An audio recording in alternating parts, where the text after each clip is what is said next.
Bonjour. La dernière fois, nous avons regardé l'humanité de Jésus. Parce que cette humanité, elle dit quelque chose de neuf sur Dieu, sur l'amour qu'il porte à chacun. Nous avons vu que la mort de Jésus dit aussi quelque chose d'essentiel. Elle dit jusqu'où Dieu a voulu aller avec nous, comme nous, en plongeant dans la souffrance, sans se dérober. La mort de Jésus aurait pu être la fin, et avec elle la fin de ce Dieu dévoilé par Jésus. D'ailleurs, une fois Jésus mis au tombeau, les disciples, effectivement, vont se disperser, déçus, découragés.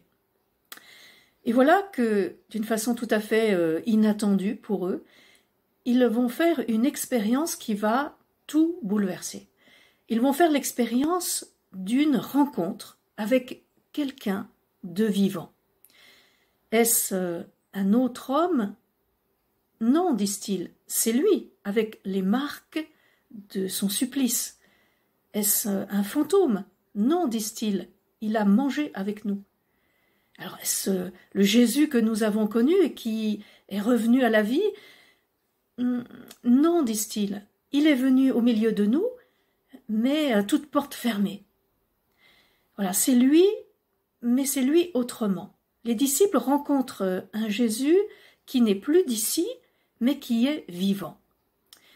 Et peu à peu, ils sont entrés dans une nouvelle compréhension de ce qui était arrivé.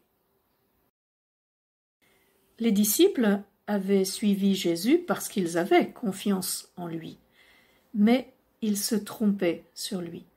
Ils n'avaient pas vraiment compris de quel Dieu Jésus leur parlait. Leur croyance, leur représentation de Dieu, de son Messie, tout cela, ils n'avaient pas pu le dépasser. La mort de Jésus, en ruinant leurs espérances, et l'expérience inattendue de la résurrection, les ont ouverts à une autre représentation de Dieu. Tout ce que Jésus avait engagé de Dieu dans sa vie, par sa vie, leur est devenu clair. Un amour sans condition, sans réserve, dans la plus totale gratuité. Ce Dieu qui a relevé Jésus d'entre les morts est bien ce Dieu qui accompagne l'homme dans sa vie, dans sa mort, avec un infini respect et une infinie compassion, et qui, par-delà la mort, accueille dans son amour l'amour des hommes. Alors les disciples vont partir sur les routes pour témoigner de leur incroyable aventure et surtout de ce qu'ils ont vu, entendu, compris de Dieu en Jésus, par Jésus. Alors leur témoignage, nous l'atteignons aujourd'hui dans les évangiles et dans les autres écrits du Nouveau Testament. Ils veulent que nous comprenions ce qu'eux-mêmes ont compris.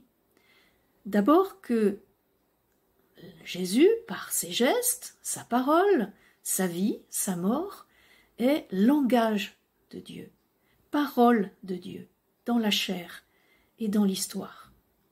Que cette parole de Dieu, pour être présente au monde, elle a besoin de notre humanité. Et puis aussi que les choses ne sont pas à sens unique de Dieu vers nous, mais que, en prenant chair de l'homme, Dieu a reçu aussi de l'homme. Il a reçu de Jésus sa part d'humanité, comme nous trouvons en lui notre part de divinité. Voilà, nous arrivons presque au terme de notre lecture du livre de Jean-Marie Ploux. Je vous propose samedi prochain un dernier rendez-vous. Alors, pas vraiment pour conclure, mais pour ouvrir quelques pistes sur une question bien difficile. Comment est-il possible de parler d'un Dieu amour quand règne le mal et la souffrance?